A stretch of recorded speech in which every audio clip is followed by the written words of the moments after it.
Here we are, Around the Planet, number 12. So excited to be here. This is my first one.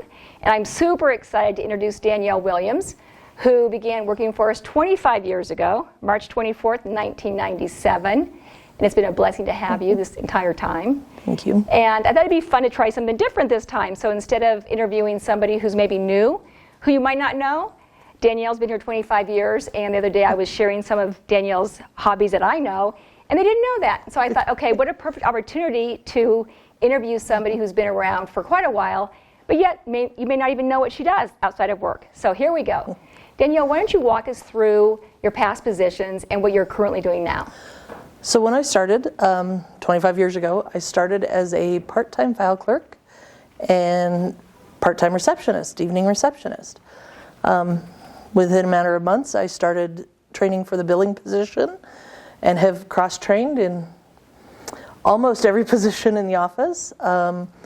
Billing, I've done the billing, I've done accounts payable, receivable, I've done payroll. I was the office manager for a little while and then went back to the billing clerk. So currently I am in the role of billing clerk and I do think you know accounting everything. team lead. Yeah, you do know. I hear that from everybody, that when somebody comes new into the office, Danielle knows their job and happily shows them and teaches them the best she can. So we appreciate that about you. I try. Well, I appreciate that. Thank you. What would you say is the busiest time of your job? And is there anything we can do to help you in that situation? The busiest time of the job for the office in general is probably our month end. So the first week of the month, you know, it's when we are working on getting our financial statements closed. So it's getting all the deals in, it's getting, you know, all of the deals processed and billed and all of the bills paid and everything that we need for the financial statement to be sent to the manufacturers. Can you maybe explain why that is so important, that it is to be on a certain time, it has to be in by a certain day, which maybe not everybody realizes the pressure you're under? So manufacturers have a deadline of like the 10th business day to have financial statements sent to them. Lee would like to see this financial statement by the 5th business day. So we try to get everything, all the expenses put in, all of the payroll for the month put in and calculated so that way they have a good picture of what the previous month looked like. So it's a big job. It is a big job. Can't be late with your manufacturer. No. That can have a really negative effect on all of us. So Correct. that's why it's like, you know. So is there anything that we can do? Is it just to give you guys more time during that week? Maybe not ask for some things that aren't important? Or what can we do to make that a little bit easier for you in the office? You know, we're being a newer staff, we're working out all the bugs with all of the other employees, and sometimes the not everybody knows what we do, and so it's just a learning curve, and so we're working on that learning curve. Exactly. So if you walk in the first week of the month, and someone's like, "I need a few minutes," you might know why. That they're under a lot of stress at that time. If we look a little frazzled, it's okay. But you always do it with a smile, so they may not even realize that you're under a little bit of a pressure. Right. But I know I do, and I just appreciate everything you guys do. Thank you. So it's been such a blessing for me to know Danielle for 25 years. We've had a lot of great conversations, a lot of experiences, and the one thing I would say about you is you have a heart to serve, and I've noticed that in whatever job you're at, but more importantly with certain employees, your peers, and certainly with me. And I'm just going to share an experience that I had with Danielle. My granddaughter Celine she just turned 6, and when she was born 2 months early. And she was really, really, really sick. Like we didn't know what the next day would be like. And Danielle knew this. I was sharing that with her. And she came into my office one day, and she had brought a quilt that had a big cross on it. And she gave it to me to take to the hospital. I'm going to cry. Intensive care. And we put it on top of her incubator. So she had this beautiful quilt with this cross over it to kind of cut some of the lights out of her. It was just such a beautiful presence of love and kindness that you shared with me that then I shared with her. And thank God she's 6 years old and she's doing fabulous. But that's just a little piece of what you do to all of us here and to your other community. Why don't you tell us about your other jobs and hobbies? I know you have a lot, and I know everyone would love to hear about it. So my main hobbies, which, job, I am very into horses, and I enjoy my horses, but I also volunteer with the Western Airs. I have been teaching with the Western Airs now for 27 years. Wow. And I pretty much came right back to teach after I had ridden through. So I have been in and around the organization for the majority of my life. Can you maybe explain what Western Aires, in case someone's not familiar with what Western Aires even is? So Western Aires is a youth equestrian organization.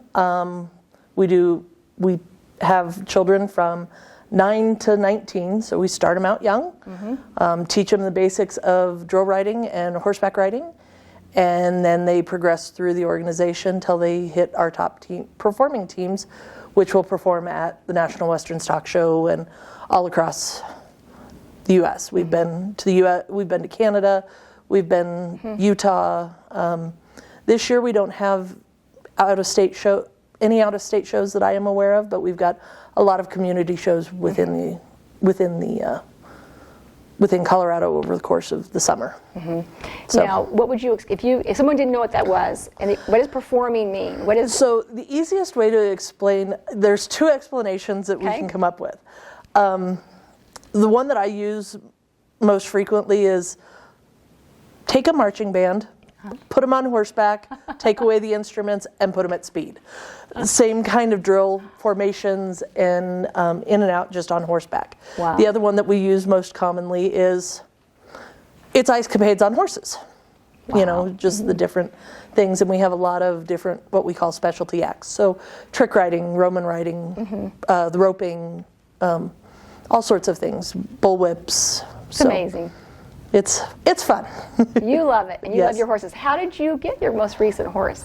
You want to maybe share that with us? The last two horses that I have gotten have been Mustangs, and I have adopted them basically with no training.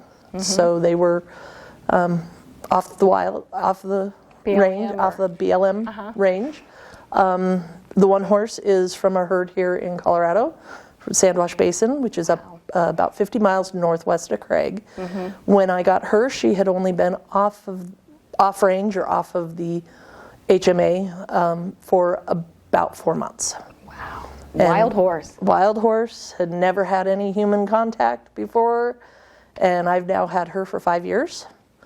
My other one is out of Wyoming, out of Divide Basin, Wyoming, and I got her about 3 years ago, and she has chosen my niece. Really? Yes. Oh. She does really well with my niece. Oh, so how old's your niece? my niece is now 32. Okay, and that's who she's chosen. That's who she's chosen, but she still lives with us. And yeah, that's nice. So, how long does it take for you to have a wild horse and actually be able to ride it? That I can't even imagine. it really kind of depends on each horse. For the first one that we got, we were probably up and on her within about 6 months. There are people that do it a lot quicker. Wow. But we didn't have any time frame with her. The other horse, my niece will ride her. I've been on her twice.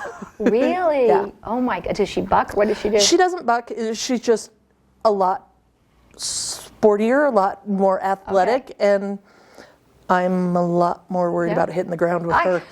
I hear you.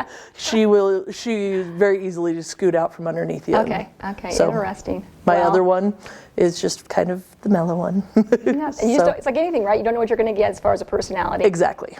Well, I know you love your horses, and they're beautiful, because I have a chance to see them on Facebook. Yes. Which is what is great for me to kind of stalk everybody. And it's been so fun having this chance to talk to you and share my love for Danielle with everybody else. So, Danielle, thank you again for everything you've done. Thank you, We're going to Olga. be celebrating your 25th award next month, and we really appreciate you. Thank you. It's been a blessing to be here. It really, truly is a family. That's how we feel, too.